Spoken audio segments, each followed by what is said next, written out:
Max Woodcock, no Paul Tarek, but hey, it must go on. We must continue to live the run, and we will today. Great show coming up, a couple fantastic interviews. Local guy, Van McCarty, coming back in. Van had an awesome race in Wisconsin. Those of you who know him, put out a stellar performance in the Ironman there. He is qualified for Kona World Championships in 2013, so props to Van. We look forward to seeing him in studio here. Up and coming, I shouldn't even say up and coming, she's 13 years old, Winter Vanecki, two-time national champion in the Ironman for kids. She's 13 years old now, like I said, 2010, 2011 champion. She will be joining us via phone. She's in Oregon right now. A pretty remarkable story, this girl. And then we're going to go over to Kennedy right now. If you're going into Kennedy Fitness, take a look at what they're doing with the Paleo Diet, Paleo Solution type seminar going on there. There's several people involved. People are bringing in food. They're trying to make the best diet that matches this kind of new theme out there, Paleolithic diet, or kind of often called the hunter-gatherer diet. And so some good stuff over there. Should be some good food, some good grub, and looking forward to hearing from those guys as well. So we got a recipe from them. We're going to be talking a little food. Guys, a couple weeks in a row now, Max, we've got a little food. I'm actually got this plate right here in front of me. Last week, Tara Kulikoff was in studio. She showed us a muffin, and, that was pretty good. And this week, we've got raw balls, which is kind of interesting. You want to preface what type of balls those are? Yeah, I mean, this is starting to get kind of crazy with the idea of some of these namings for things here, and people are starting to get maybe the wrong idea, but we'll get them straight with this is some good food, and we're looking forward to talking to Virginia, who made the raw balls, and so we'll be going over that as well as a few other things that fit that paleo diet. It's a big thing for me because, as usual, somebody comes up with a diet. Somebody does a little research, does a little history, and then people start to take it in all different directions, and oftentimes directions that it probably wasn't meant to be. You start to talk about hunter-gatherers and these people that they kind of reference, 10,000 years ago, etc. And then they try to take what those guys were probably eating and then bring it to today, in today's environment, which is completely different, and somehow make some solution out of it. And where it's really seen the biggest is in the CrossFit world, in some of these athletic type worlds. And you know this, Max, very interesting thing, this idea of this animal product and wild animal product, and that we just need this animal product so badly. But Arian Foster in the NFL, gone away from it. We've seen, that he's the top running back in the league the last couple of years, probably, or arguably. You got Novak Djokovic, one of your top tennis players in the world, kind of going away from it. And what these guys are saying is their inflammation's down, their allergies are down, their energy is up, their performance is up. And so one of the things we see routinely with this paleo diet is people have misinterpreted, and they're over-consuming animal product. Massive amounts of animal product. They think it's just an absolute free reign to start taking in whey proteins at the highest level 3-4 times a day, 30 grams per shake. They're eating tons and tons of meat at a time, tons and tons of dairy. And what do we know about that? They're increasing their risk for colon cancer, increasing the risk for kidney problems, increasing the risk for ulcerative colitis, and the list goes on. Heart disease, blood pressure problems. Interesting stuff. I got to see a girl the other day in the clinic. She's just fantastic. She says it's on her bucket list to do one of these fitness competitions, and she flat out should. 37, 38 years old, in fantastic shape. One thing that I love about her is that she looked great a year ago, but over the last year she's changed some of the dietary things she's done to go more plant-based. Her energy is sky high. She sleeps 1,000,000 times better. Those were all problems before. She still is packing on muscle. There's this myth that if you go to the plant-based proteins, now all of a sudden you can't pack on muscle anymore. And it's just absolutely incredible. She says, yeah, this guy gave me a tongue lashing in the gym the other day because he said my hemp protein and my non-GMO brown rice protein and my pea protein was just garbage, and that, I needed to be doing the whey and these other things, and I needed to be doing them in such larger amounts. He says, Jesus, look at you. I mean, your fitness has changed dramatically. You've packed on tons of muscle, but better than that, your insides love you. You're not getting inflammation all over. Your kidneys don't hate you. Your colon doesn't hate you. You're not backed up. You're not needing stimulants in the morning to get rolling. It's definitely kind of a mess, what's going on in that paleo diet. And so we hope we can kind of clear some of that up. I know they're over there at Kennedy, and the reality is that back then, those guys and ladies were eating meat more rarely because it was based on the catch, right? It wasn't one of these things where we just go down the grocery store aisle and pick up loads of packaged meat, every day, or packaged dairy product. Yeah, I mean, the hunter would go out for 2-3 days at a time and, hope that they come back with something. Yeah. So in the interim, people have to find stuff to eat and to fuel themselves with. And so I think that paleo diet talks, I think the idea behind it, like you said, is to consume kind of hunter-gatherer concepts. Things you can pick, nuts, berries, fruits, stuff like that grows naturally. And then it's been turned into something, let's just eat meat. That's just heavy protein, tons of eggs, tons of animal products, and maybe there's a nice balance in there. I'm kind of curious to see what they say. Yeah, me too. I mean, it's definitely people taking it over the top. And, I think one of the things it gets back to, and we've talked before with some of the docs on the show, I know Dr. Mike Hall from Dallas, Texas has come in. And, again, if you're just tuning in and you haven't ever seen our podcast online, you can find us on Facebook at Living the Run there. You can find us on livingtherun.com. But, he talked a lot about the difference between performance and longevity. And I think this is a very, very important deal because I get it. The bodybuilders that are out there, the big-time powerlifters, these guys are caring about performance, and so they're willing to do things that will sacrifice potentially their long-term health for the short-term gain.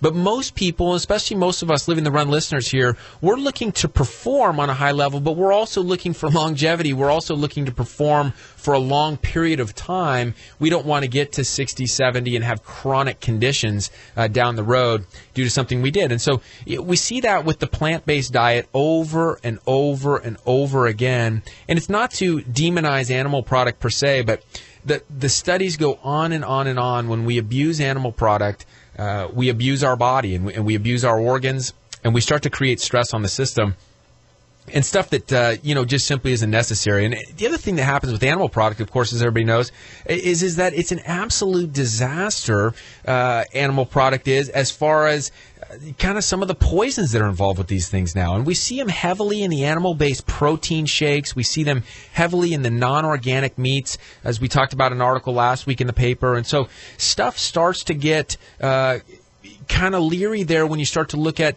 the possibility of getting very, very toxic animal product is high today as it wasn't 10,000 years ago when they're going around doing some simple hunting. The other thing is that misses the boat here is that there was never a time where the hunter-gatherer or that Paleolithic era had people sitting for 8 and 10 hours a day. They didn't do it 4 or 5 days a week for 5, 10, 20 years in a row. And in fact, there's some estimates that those guys were moving 11 to 12 miles a day. And some of the evidence today is that the average American is moving less than a quarter mile a day.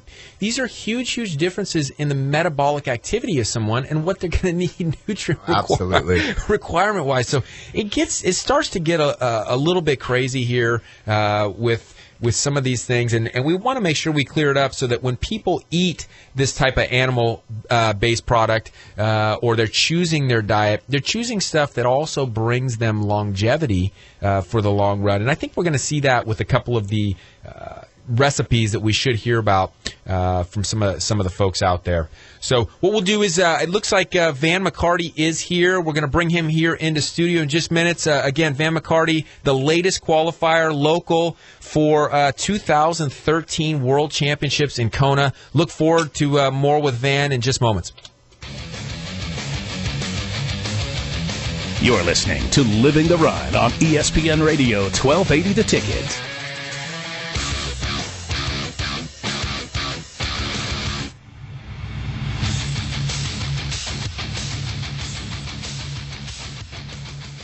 Puma Aquatics team offers year-round swim programming for novice, recreational, and competitive swimmers. For 16 years, Puma has developed some of the fastest swimmers on the Central Coast, as well as the nation. Puma has 3 convenient locations to choose from, providing programming for all of San Luis Obispo County. Puma offers swim assessments for new swimmers on Tuesdays and Thursdays at the SLO Kennedy Club, Atascadero Kennedy Club, and Arroyo Grande High School. For more information about Puma Aquatics, check out pumaswim.org. Join the Puma Pride and challenge yourself to reach new levels in your swimming. Puma Aquatics, where pride, passion, and persistence pay off. My name is Chris Randolph, and as a local track and field Olympic hopeful, I've been seeing Brian Quigley at SLO Wellness Center to help me with injury recovery during my season.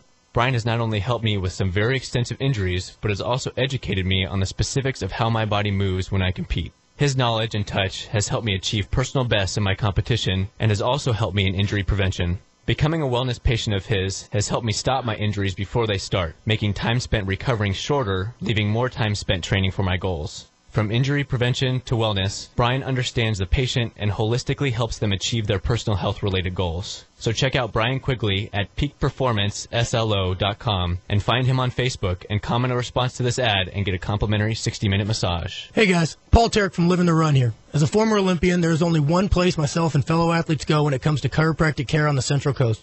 With 4 chiropractors in the clinic, SLO Wellness Center is the largest, most comprehensive group of docs in San Luis Obispo County. I began seeing Dr. Rex Stevens back in 2005 for spinal adjustments to help maximize my performance, minimize my injury, and allow me to compete at my best. When the difference between a win and a loss can be just a fraction of an inch, perfect alignment in all joints is essential. One of the great things about the team at SLO Wellness is no matter where I had an issue, whether it was my spine, my foot, knee, wrist, or shoulder, they were always able to help. This team, made up of Dr. Rex and Molly Stevens, Dr. Sachs, and Dr. Bandolo, is sure to help you reach your health and fitness goals too. If it's chiropractic care you need, go where I go, SLO Wellness Center. Check them out at slowwellness.com or call 543-8688. Since 1929, Standard Process has been dedicated to providing the highest quality whole food supplements. Their philosophy is simple: to provide nutrients as they are found in nature. Today, scientists are finding more and more evidence demonstrating the benefits of whole food nutrients over high-dose synthetic vitamins. Standard Process's unique products are sold through healthcare professionals who are trained in using whole food nutrition as the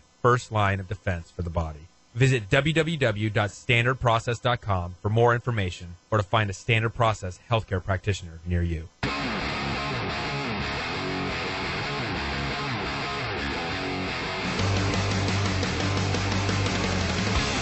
We're back with Living the Run. Back here on Living the Run. Joined in studio by qualifier for the World Championships in Kona 2013 Ironman, Van McCarty. Thanks for coming back. Oh, my pleasure. Hey, and we got to introduce, too, also in studio. They may not say much, but Parker and Kate coming in with Dad, checking them out. I think we got future triathletes there, possibly. Hey, the first question here is it's been big talk, Van, in the world of the NFL. They've got this big kind of concussion thing going on, et cetera. And they asked Jim McMahon this last week.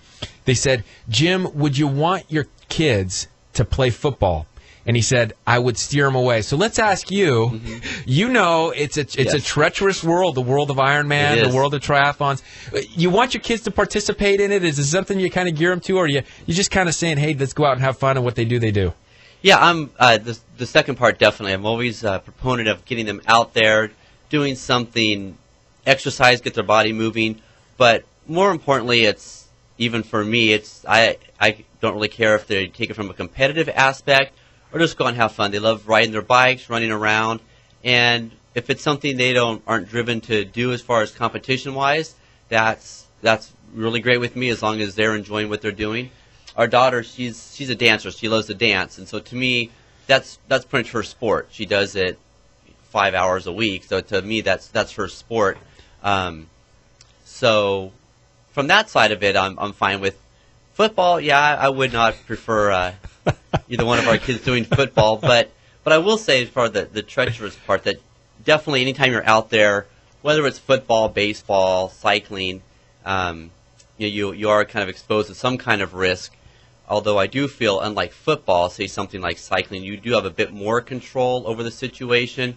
Where football, you're going to get hit no matter what. No matter who you are, you're not going to avoid that.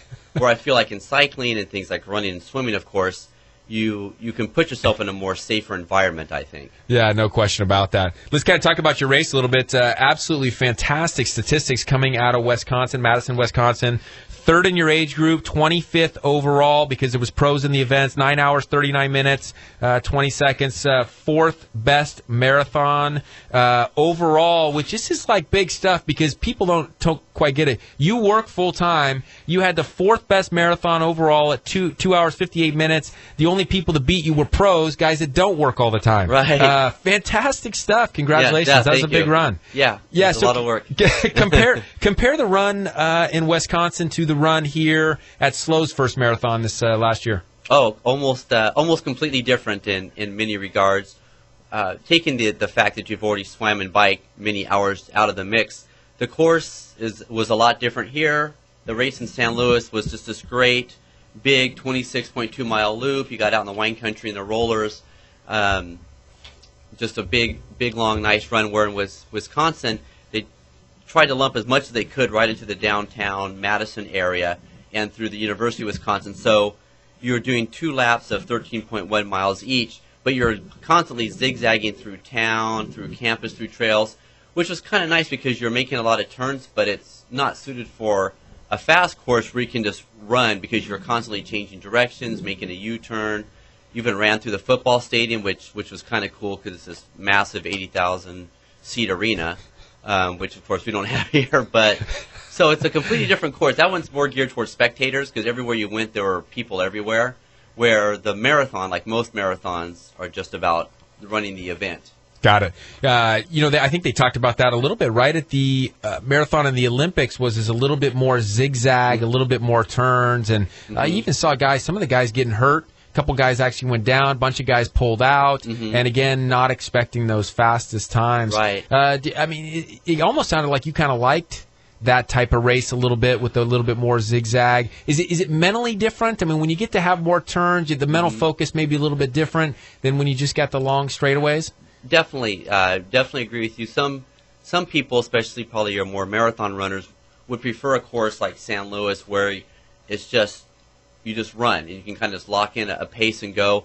I've always been a fan of a lot more change in direction, change in pace, probably because I have a bike racing background. So races that involve a lot more hills and turns, say like Wildflower, for instance, just suit me better because I'm able to change it up quite a bit better. So Wisconsin was kind of fun because of all that was going on. You kind of lose track of the fact that you're, getting sore, you're getting tired, you're hurting, and you're just kind of focusing on where to go next. So it kind of helps to me mentally just to know that you got to pay attention.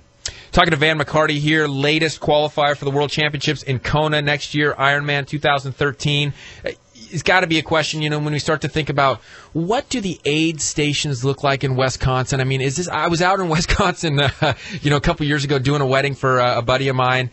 Cheese and beer? I mean, is it like, every other one, cheddar, Swiss? Yeah. We could go, well, what do those aid stations look like? Do they represent them okay or what? Well, fortunately, since it's run by a gigantic corporation, the race is pretty much structured as far as what's available. Now, those are at the legitimate aid stations, but when you get out on the bike course out in Dane County, and then some spots, as you can imagine, going through the university campus, there are some other options available to you that probably aren't quite in the rules books, but you can find what you want if you're looking hard enough.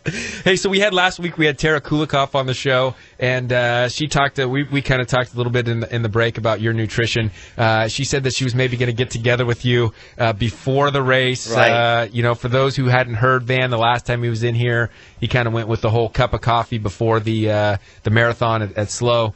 Did you make any alterations? Were her suggestions any good? She brought in a muffin last week that we tried. It was excellent. We all went through it. Took some overripe bananas, etc. Did she put anything on your plate? Well, we did a little analysis where I did my food for like 4 or 5 days and kind of gave it to her, and she analyzed it, ran through the whole computer system, and fortunately it wasn't too bad, which made me happy. It's more of an intake type of thing as far as getting enough calories in, and I've always, like the whole San Luis Marathon thing, definitely go a different way. I always believe it's worked for me. I don't recommend it, like I said before, but it worked for me. I even saw Tara a couple days later when I got back into town, and we were talking, and I said, yeah, it was the Goo Chomps, these little square gels that you can just kind of put in your mouth if they have electrolytes. I said, I think that's what saved me, because I had a really sore throat from the last couple days there, and so every time I even drank Gatorade or Accelerate, it was just the acid was just really burning my throat.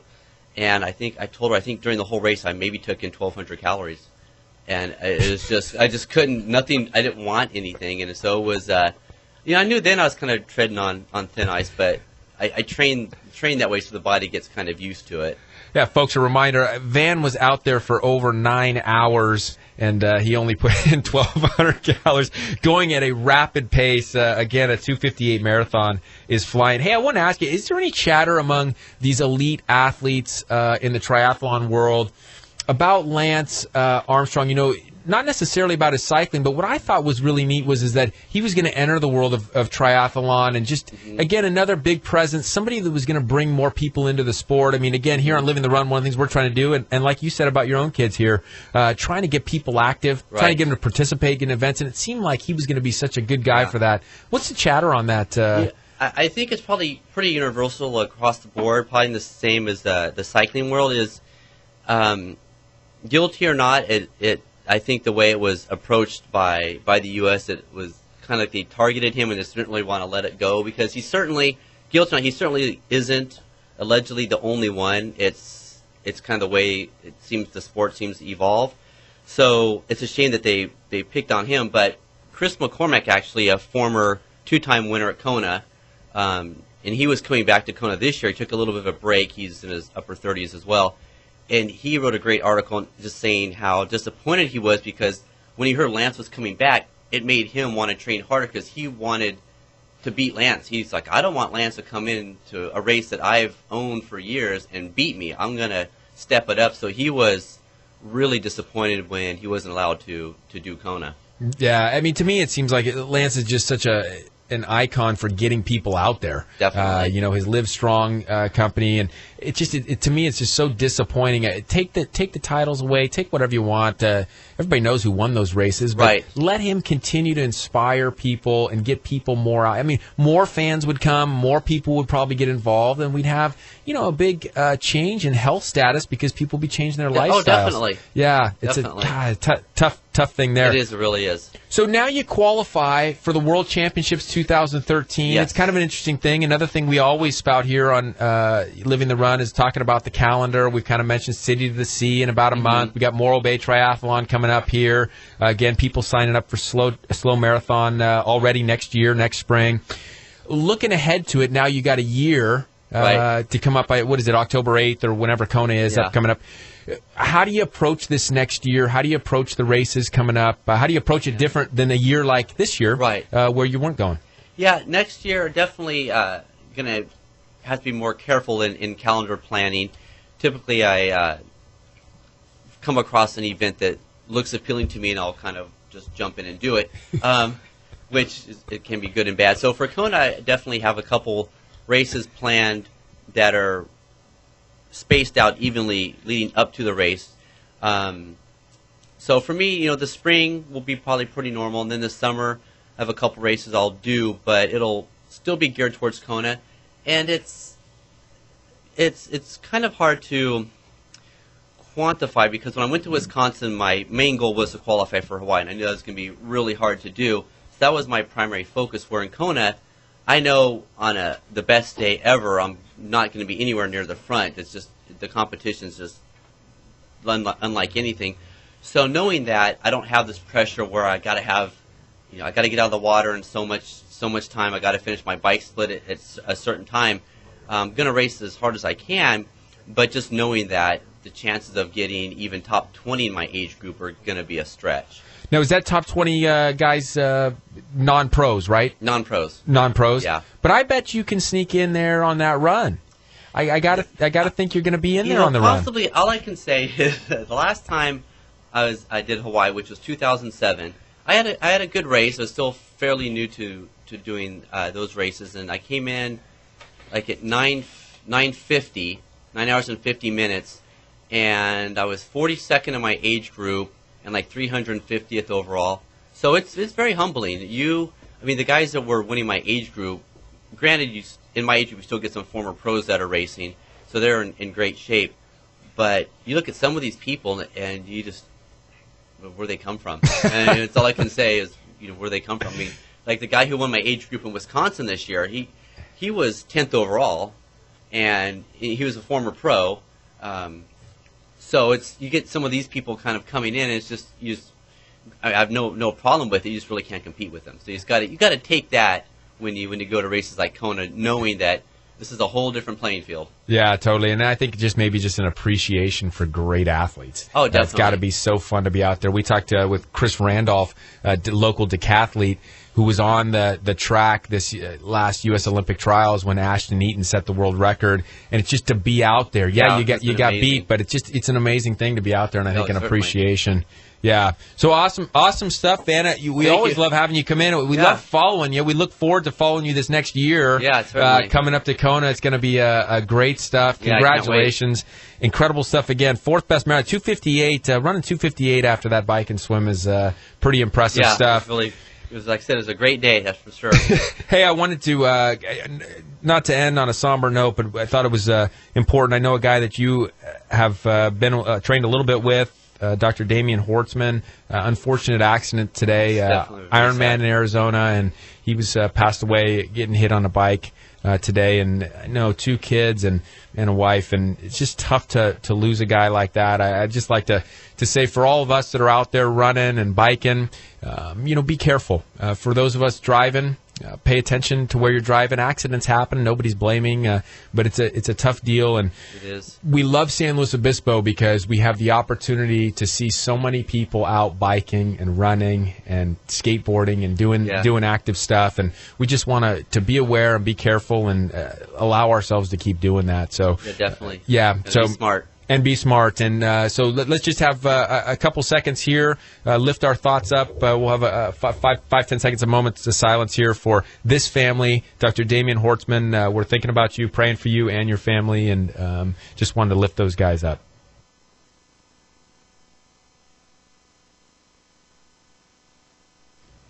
Guys, thanks again for coming in. Parker and Kate, you guys were great. Even having to sit in the same chair, sharing that space, and doing a good job. Van, keep up the great work. Thanks so much for coming in. All right, thank you. And we look forward to the next time. I appreciate it. Thanks. More on Living the Run with Winter Vanecki, 2010-2011 Iron Kids champion, next. You're listening to Living the Run on ESPN Radio 1280 The Ticket.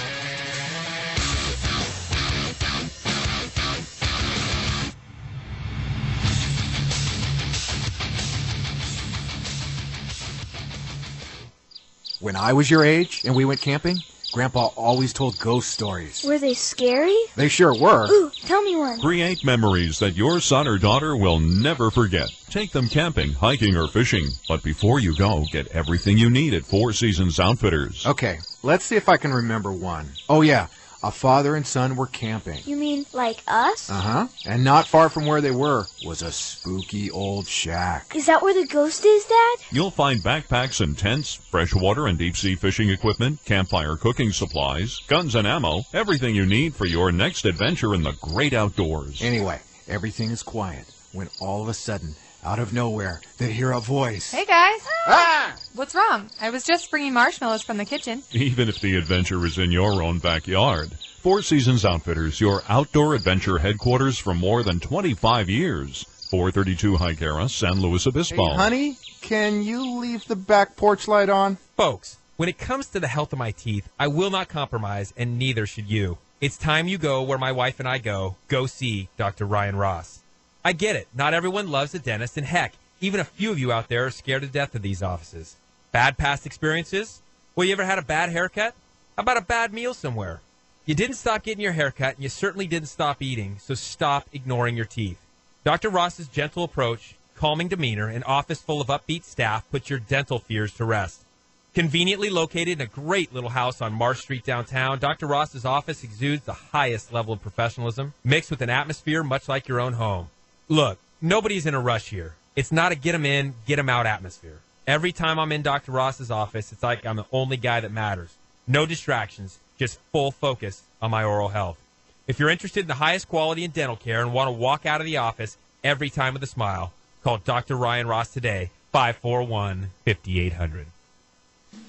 The ultimate choice for sports massage in SLO County? Peak Performance. Conveniently located at SLO Wellness Center just blocks from Cal Poly is ready to assist you to reach your personal best. Calling all athletes and fitness enthusiasts. If you're ready to start alleviating symptoms by addressing the true problems, if you are seeking efficient and effective body work, then you can count on Peak Performance. Nagging injury, losing the bounce in your step, pain or tightness keeping you from training hard and reaching your goals? Raise your standards, raise your expectations. Call Peak Performance 543-8688.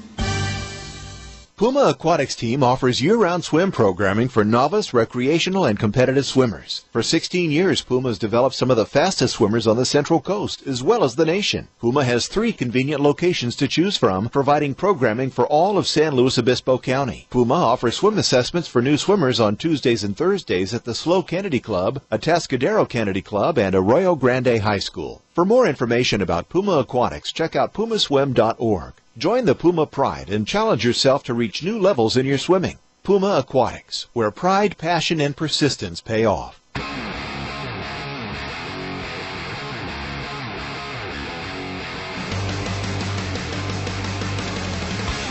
We're back with Living the Run. Man, great stuff, Max, from Van McCarty, as always. Again, local triathlete. Wisconsin Ironman last weekend. He qualified for Kona World Championships in 2013. Again, that last segment brought to us by Jaffa Cafe. Jaffa Cafe, great sponsor. Tremendous Mediterranean food over there. Gotta love those guys. Go over and get your gyro, get your baklava. Went and had a shawarma sandwich the other night. Oh, a little shawarma. Amazing. I had that pesto burrito today, so those guys absolutely kill it. Right now on the phone, we are super excited to have 2010-2011 Iron Kids champion Winter Vanecki. Thanks, Winter, for joining us. Hey, thanks for having me on the show.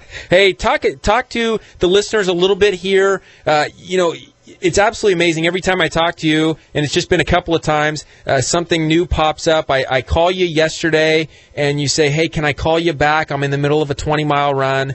We just talked to you now. You talk about training at the Olympic Training Center for aerial skiing, trying to get to the 2018 Olympics. Is there anything that you don't do? I have not come across one thing except for maybe golf and hockey that I haven't liked. Hey, I don't blame you. We won't tell our fan of Living the Run, Aaron Tays from the Washington Capitals, about that. But let's talk about this. How did you tell your story? Your story is absolutely amazing, how you got into this. You started Team Winter. You can find you guys on teamwinter.org. Tell us about the story of why you started that at 9 years old. When I was just 9 years old, my dad was actually diagnosed with a rare and aggressive form of prostate cancer on his 40th birthday. I had already decided that I wanted to form Team Winter, but it was originally for childhood obesity. After my dad got prostate cancer, I knew I had to do something to help him, so that's why I formed Team Winter. I now have kids as young as 4 years old and adults all the way up to 80 years old that are a part of Team Winter and help raise money and awareness for prostate cancer. And I've helped raise close to $400,000 so far for prostate cancer awareness and research. That's amazing stuff. How can our listeners get involved in that if they have a passion for this as well and want to donate to Team Winter, et cetera? How do they go about doing this and getting money over for this prostate cancer? Well, there's many different ways that everyone can help. They can just spread the awareness and get a blue ribbon out there to match every pink ribbon, which is one of my goals. 1 in 6 men get prostate cancer and 1 in 8 women get breast cancer. And so prostate cancer is so much more common, but nobody knows about it. My brothers and I, when we were younger, would go into stores looking everywhere for blue ribbons, and you'd see what a great job the Komen Foundation has done with getting a pink ribbon out there. And I'm trying to do that for prostate cancer. So just getting the blue ribbon out there, they can go to teamwinter.org, and there's a donate button. If you want to, you can sign up for Team Winter and just be a part of a great cause raising awareness for prostate cancer. it looks like you're traveling all around the world, around the country, doing motivational talks. How do people get a hold of you? What's your schedule like? I see this on your website there, teamwinter.org, talking about running a marathon on all 7 continents. Talk to us about your schedule, how people get a hold of you, or where people can go listen to you at, etc. I'm the Iron Kids Ambassador, which is a youth triathlon series for kids across the United States. I go to these different events, and I also go into a lot of schools and talk to the kids about leading an active, healthy, and positive lifestyle. So I've been going into a lot of schools. I also do a lot of talks at corporations and different events like that. So you can go to the website, teamwinter.org again, and there's a lot of info on there, like my email, and they can contact me through there. Hey, we're talking to Winter Vernecki of Team Winter. Again, raising and chasing down, as you say, chasing down prostate cancer. Phenomenal athlete you are. Talk about these first races. They talked about you starting to race at 5 years old. You had your first triathlon at maybe 9 years old. How did you know that was the sport for you? How did you know that you were good? What was that kind of that first realization for you that this was the sport of choice for you and one that you could use as a platform for this case, chasing down prostate cancer? Well, when I was only 5 years old, my mom and uncle had already been very involved in triathlons and different running events. At one of the events my family went up to with my dad and brothers, there was a kids triathlon, and so my brothers and I decided to try it. After I did that first triathlon, I was totally hooked and just loved the sport after that. Talk about maybe your favorite athlete. I see you pictured with a ton of different athletes here online, from golfers, a sport that you said you didn't love too much, but I saw you with Annika Sorenstam, to Lance Armstrong, to I'm sure a whole bunch of else. Who motivates you in the athletic world? I think definitely 2 people, Craig Alexander and Lance Armstrong, especially Lance, who's trying to do the same thing, raising awareness for cancer. And so I really look up to him despite all this, controversy and everything. He's still a great hero of mine. Yeah, we were just talking to Van McCarty, a local guy here who qualified for Kona World Championships, and we asked him that very question. We said, aren't you disappointed perhaps that Lance isn't going to be able to participate in some of these triathlons? Because as you said, Winter, incredible job making people aware of cancer, aware of fitness, aware of getting out there and moving. Great causes. You two really seem to be on the same page as what you're trying to accomplish. Yeah, it's definitely amazing what he's doing. I had the chance to meet him when he was at an Ironman in Florida this year, so that was just an amazing experience. So all us parents out there, again, we're talking to Winter Vernecki from Team Winter. All us parents out there are saying, when does this girl go to school? How does school work for you?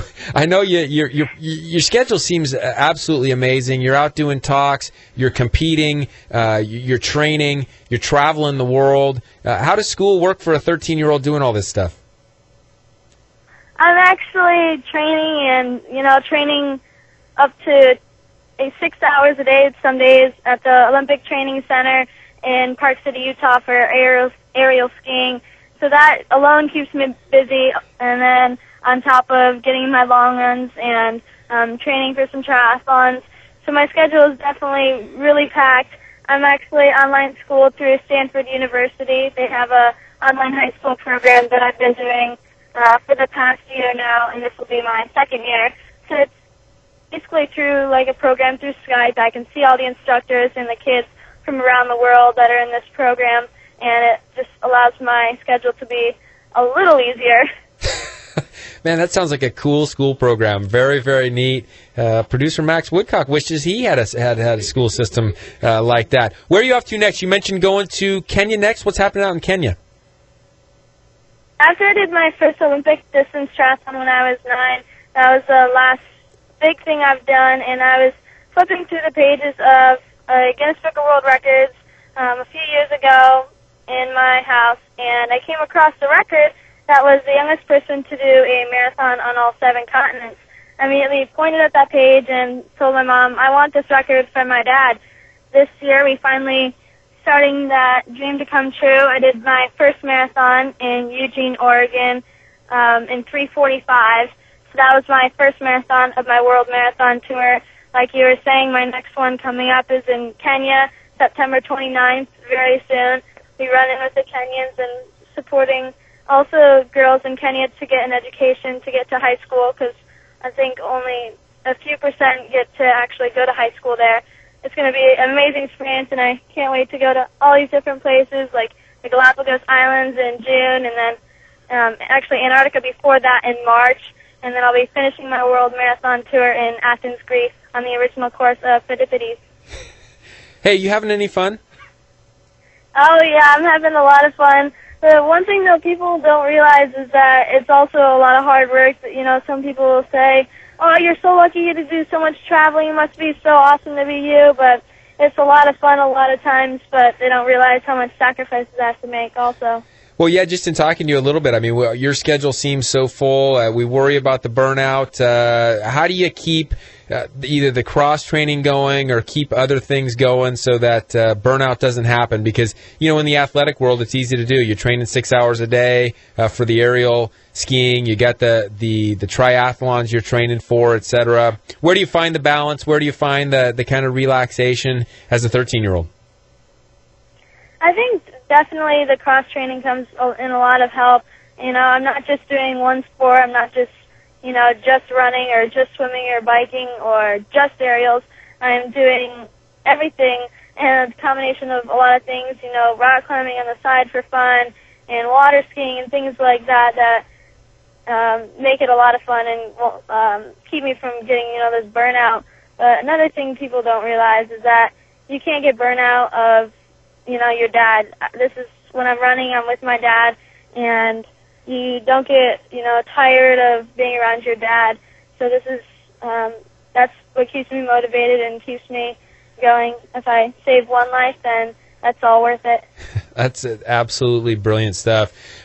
That stuff is, you know, it fits perfectly with our theme here at Living the Run. I'd love to, if you can give us just one thing. You know, we always try to motivate our listeners and the people that next day they might be able to make a change that's positive, like you said. If you can just change one person, if you can just make one positive change to your lifestyle, what's the theme, the main message that you're sending out? What could you tell our listeners that could make them make a change tomorrow for the better?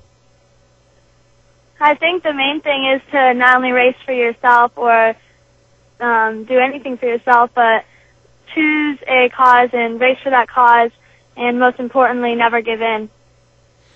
Incredible stuff. That was Winner Vannecke, team winner, chasing down prostate cancer. She's about to set a world record, 7 marathons on 7 continents. Travel safe to Kenya. Winner, we will be following you. Everybody follow her on teamwinner.org, like I said, and we'll be following you as you hit marathon after marathon, and we know you will reach your goal. You are one inspiring kid. We thank you so much for coming on Living the Run.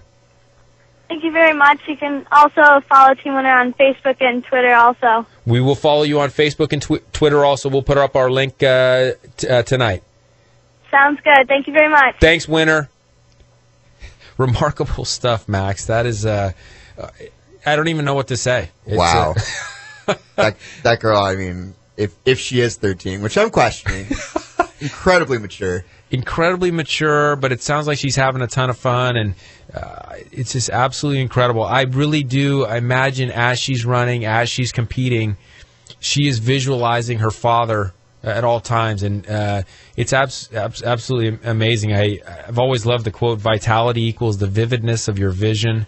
That girl's got vitality, and it's because her vision's right. The vision she sees is as clear as day. She's out to help others.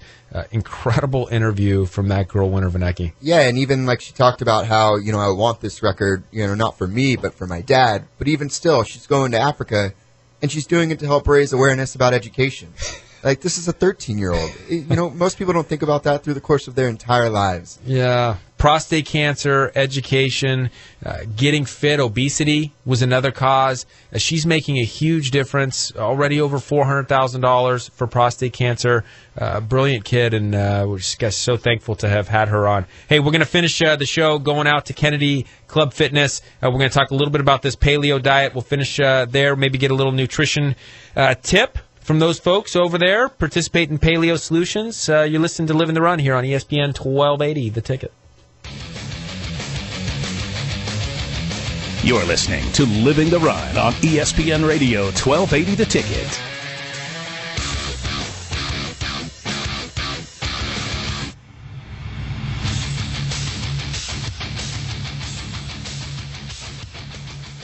Hey guys, Paul Tarek from Living the Run here. As a former Olympian, there is only one place myself and fellow athletes go when it comes to chiropractic care on the Central Coast. With 4 chiropractors in the clinic, Slow Wellness Center is the largest, most comprehensive group of docs in San Luis Obispo County. I began seeing Dr. Rex Stevens back in 2005 for spinal adjustments to help maximize my performance, minimize my injury, and allow me to compete at my best. When the difference between a win and a loss can be just a fraction of an inch, perfect alignment in all joints is essential. One of the great things about the team at Slow Wellness is no matter where I had an issue, whether it was my spine, my foot, knee, wrist, or shoulder, they were always able to help. This team, made up of Dr. Rex and Molly Stevens, Dr. Sachs, and Dr. Bandolo, is sure to help you reach your health and fitness goals too. If it's chiropractic care you need, go where I go, Slow Wellness Center. Check them out at slowwellness.com or call 543-8688. Since 1929, Standard Process has been dedicated to providing the highest quality whole food supplements. Their philosophy is simple: to provide nutrients as they are found in nature. Today, scientists are finding more and more evidence demonstrating the benefits of whole food nutrients over high-dose synthetic vitamins. Standard Process's unique products are sold through healthcare professionals who are trained in using whole food nutrition as the first line of defense for the body. Visit www.standardprocess.com for more information or to find a Standard Process healthcare practitioner near you. My name is Chris Randolph, and as a local track and field Olympic hopeful, I've been seeing Brian Quigley at Slow Wellness Center to help me with injury recovery during my season. Brian has not only helped me with some very extensive injuries, but has also educated me on the specifics of how my body moves when I compete. His knowledge and touch has helped me achieve personal best in my competition and has also helped me in injury prevention. Becoming a wellness patient of his has helped me stop my injuries before they start, making time spent recovering shorter, leaving more time spent training for my goals. From injury prevention to wellness, Brian understands the patient and holistically helps them achieve their personal health-related goals. So check out Brian Quigley at peakperformanceslo.com and find him on Facebook and comment a response to this ad and get a complimentary 60-minute massage.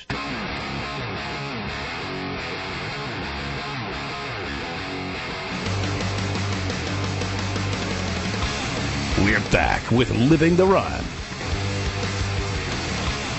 Still almost speechless, Max. Winter Vanecki was an absolutely incredible interview. If you missed that 13-year-old that will just flat out blow you away, check out our podcast tomorrow, livingtherun.com or on Facebook.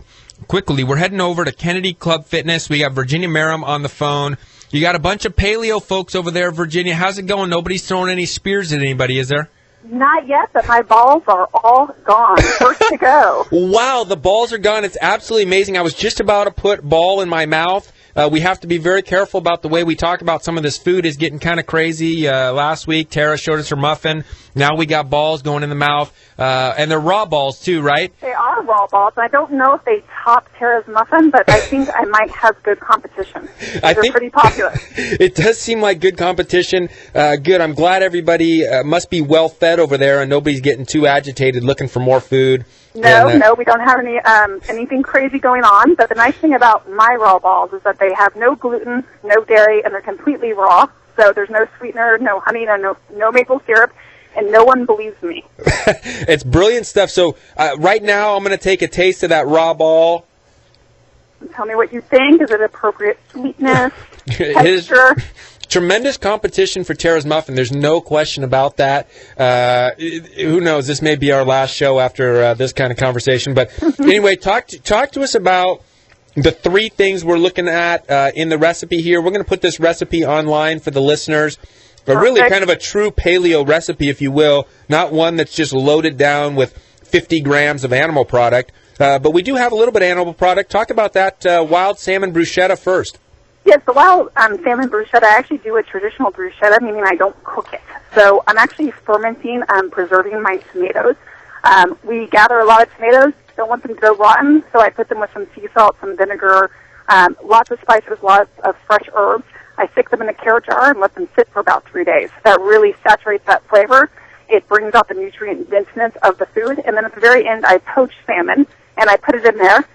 Typically speaking, in my household, I wouldn't poach the salmon. But for this event, I don't know if I want raw fish as well. So I went ahead and poached it. I serve it usually on endive, but I got a big nixnay from some people on the endive. So I did put it on a nice romaine heart lettuce leaf. So instead of bread, we can just serve it up on that. It's very, very popular. No complaints there. Then I did the raw balls, which again, in this case, all raw ingredients. The raw cinnamon that I use actually enhances the sweetness of the flavors, especially the dates. People think that they have to have sugar. They're obsessed with sugar. You don't have to have sugar. In fact, cinnamon, which is Ayurvedic, helps lower your glycemic index with foods, makes things taste sweet naturally. So that's pretty much the base of that raw ball. Some coconut oil. Hey, by the way, Max is giving the A-OK on that raw ball. Oh, good, He's, good. Yeah, producer Max Woodcock is saying, where can I get more balls in my mouth? Good. This is So you this don't is good have that stuff. high fructose corn syrup. You don't have to have it. Doesn't have to have it. It fits right into the paleo deal. Tell us about the last thing, the roasted Brussels sprouts and currant, what is that, currant slaw? Current, yes. Yeah, currant slaw. Biggest nose up towards us. People are like, oh, Brussels sprouts. Got them to eat it. They love it. So again, every Thanksgiving, take your favorite grandma's stuffing recipe, replace the bread with Brussels sprouts. Take your goose fat and your Brussels sprouts and roast it up and add all the flavors. It's delicious. Stuff a pork with it, stuff a hen, a turkey. It's great, and you don't have to have all the preservatives and artificial ingredients that are put in bread, especially the enriched wheat. So you can do this. It's not difficult. It's not hard. This isn't like a lifestyle change that makes people feel like they have to redo their entire kitchen. The only thing that you might do is stop using your freezer in your pantry. Virginia, this is great stuff. We appreciate you running this deal over there at Kennedy Fitness, clearing up some of the paleo myths that are out there. These are 3 great recipes. We will put them online at livingtherun.com and on Facebook. I loved your a quick note. We just got a couple seconds left here. I'm going to do it with the great stuffing for the game hens. Cornish game hens would go great with this roasted Brussels sprouts currant slaw. Yeah, and in order to keep the moisture in there, add some goose fat. That would be one of my recommendations, or even some of the liver or some type of organ meat. Keep the moisture in there and help, again, keep it nutrient-rich. Hey, brilliant recommendations. Thank you so much, Virginia, for joining us. Yes, we're here till 8 and still have food. Great stuff. All right, thanks, Rick. All right. Great show tonight, Max. I want to just say a quick takeaway. It's more than about ourselves. It's about the team. And there's no question about that.